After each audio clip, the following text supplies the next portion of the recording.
What's going on, everyone? It's your boy Savvy, and welcome back to the Savvy Show. And in today's episode, it looks like we have a unique one on our hands. This seems like a breakdown of a department in the SCP Foundation. However, at the same time, it is the SCP itself. So we shall see what this is all about. This is SCP-1780, the most mysterious SCP Foundation department revealed.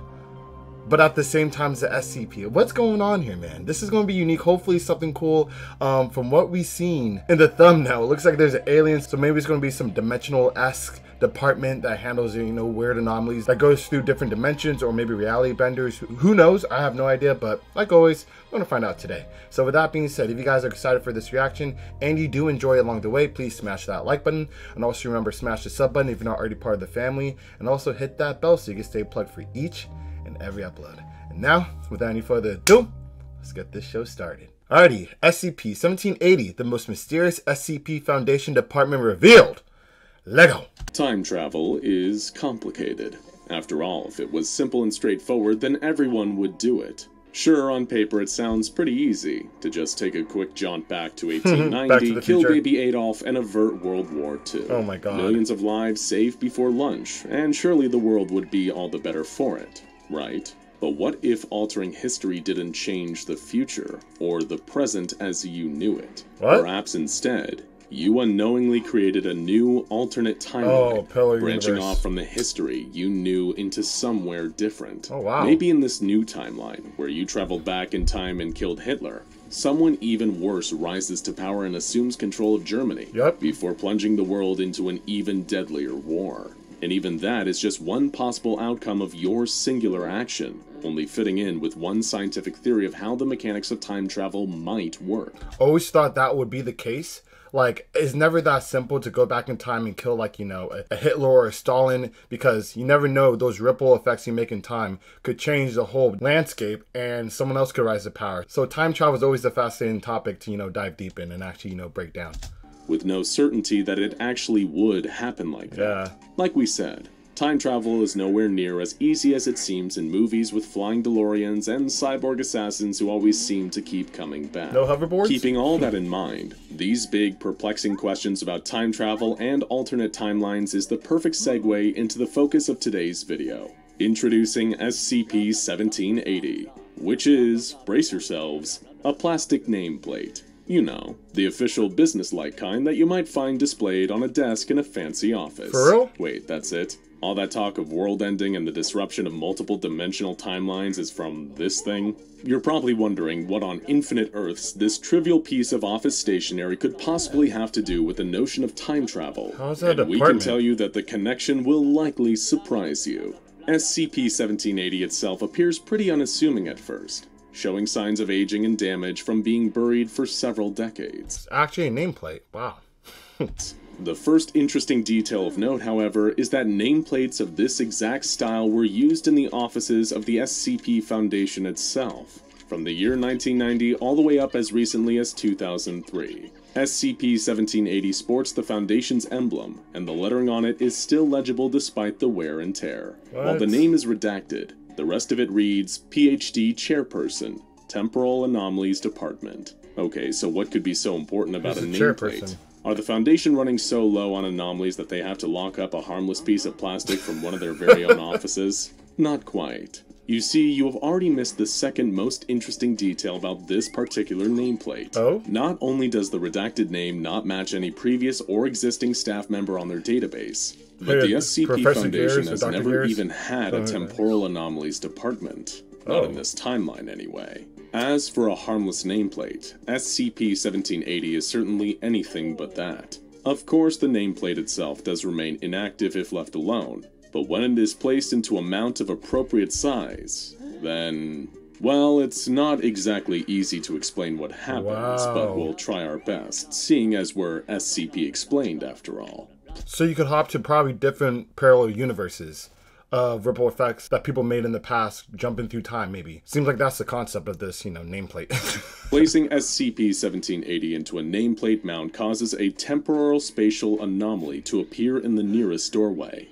This anomaly is known as SCP-1780-1, and according to high-speed photographs taken by the SCP Foundation, it appears instantly, so fast that its speed can hardly be measured. Foundation So go through researchers it. are flummoxed as to exactly how this anomaly appears as well, unable to quantify what it is made of or what forms it. What they do know is that whatever space was originally behind the doorway now containing SCP-1780-1 is now inaccessible through the use of said door. However, whichever room was once behind the doorway can still be accessed by going around the door, either by destroying the adjacent walls or using another entrance. The door that now contains SCP-1780-1 will remain indestructible and cannot be accessed while the 1780 nameplate is activated. What? So why does it only pick one door then, if there's two? Could it only do that for one door? That's kind of weird. I figured this SCP will probably like zone out the whole room itself, but for it to just to pick one door and you could just use another door to get in, doesn't that like defeat the purpose of whatever this SCP is trying to do? So, SCP-1780-1, this temporal spatial anomaly, what exactly is it? Once again, that is a question without an easy answer. The best way to describe it would be to imagine it as a portal. A portal leading where exactly? Venturing through a doorway now hosting SCP-1780-1, one will find themselves in an office. In fact, this office is an exact match to one found inside the Euclid Objects Experimentation Wing of Site-17, one of the SCP Foundation's top-secret containment facilities where they store a number of dangerous anomalies. Okay. The state of the SCP-1780-1 office varies between visits, with signs of misuse, neglect, and general disrepair.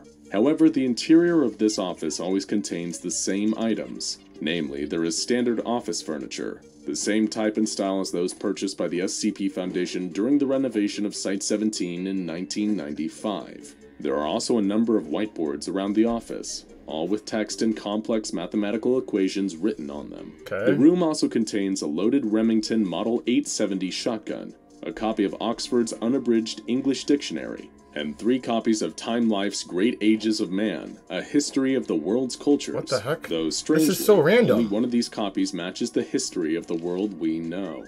Finally, there is another nameplate inside the office, a second instance of SCP-1780, complete with a nameplate bracket to hold it. What does this all mean?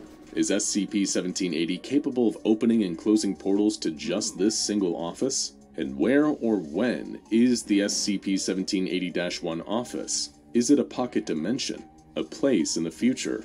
According to tests run by the Doesn't look like SCP anything Foundation, changed the multiple pocket dimension SCP-1780 or whatever it nameplates is. can be used to create several simultaneous SCP-1780-1 portals through the use of GPS tracking and other redacted methods. The Foundation's researchers have been able to determine that when there are multiple instances of SCP-1780-1 doorways, they will lead to the same office in the same physical space. However, Okay, so it's the same office in different parallel universes. Wow. the different portals will be separated by an unknown interval of time.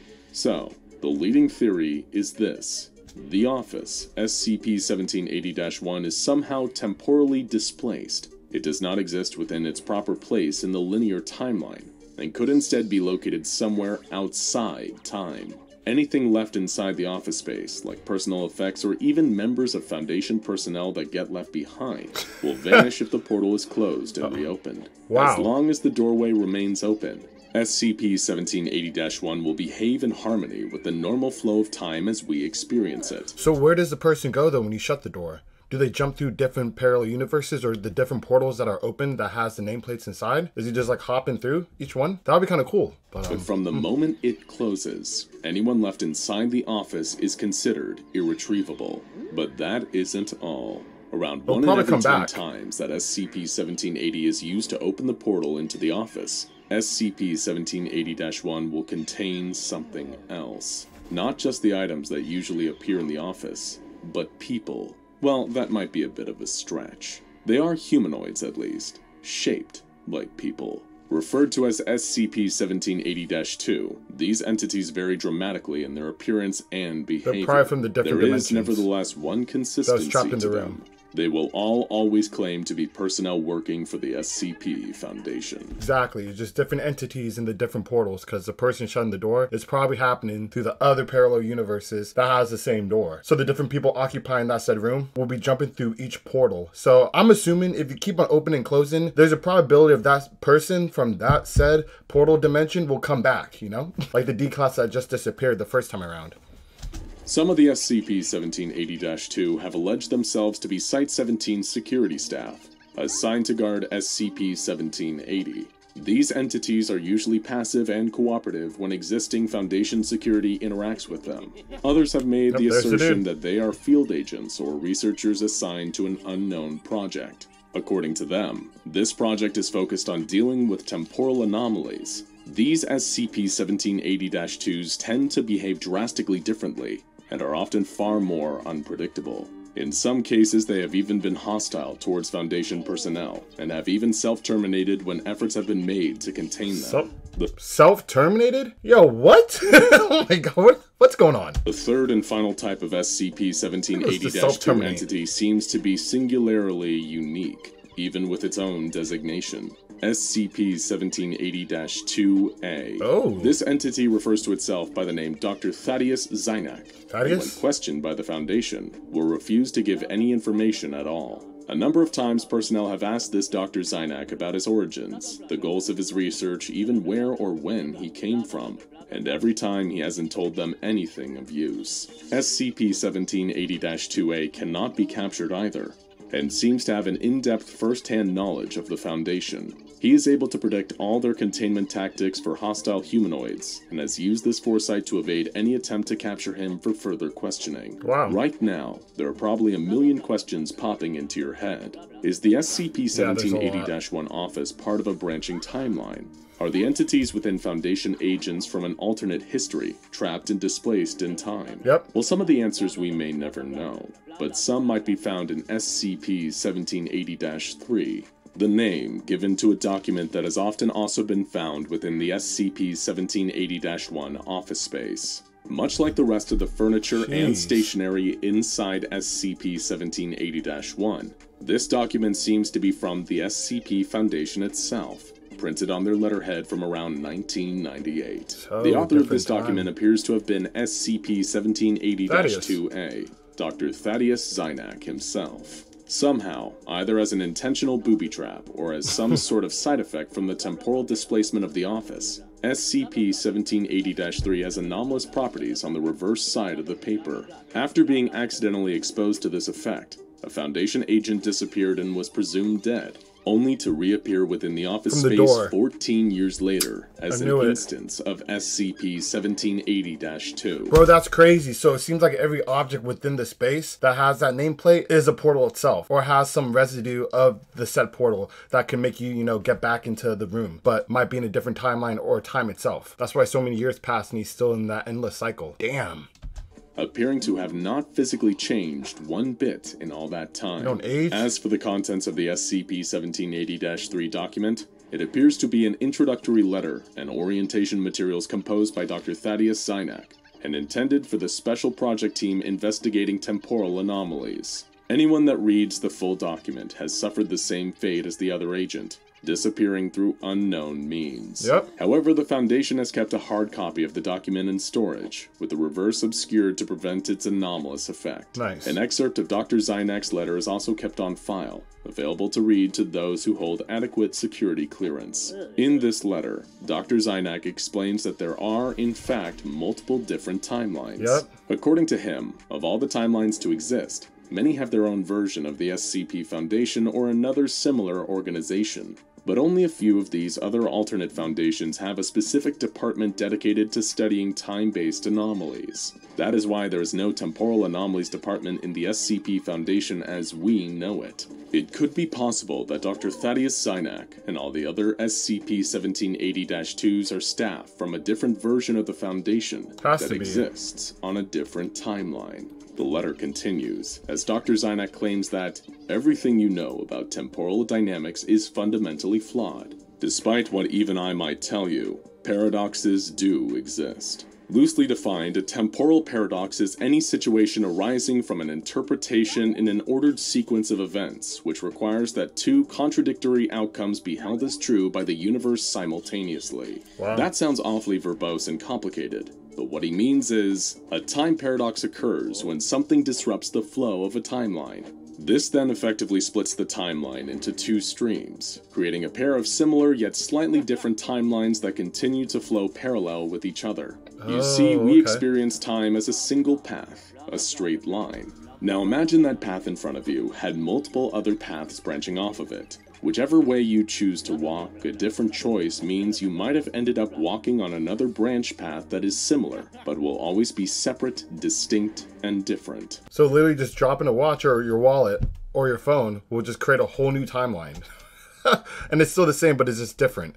Dr. Zynak then goes on to outline the mission statement of his Temporal Anomalies Department. Their goal is, in essence, to safeguard and protect these various timelines. They hope to ensure that the events that led to the existence of their department, their version of the SCP Foundation, and even humanity as a whole, must always happen as recorded by history, from a base of operations that is temporally isolated, existing outside time.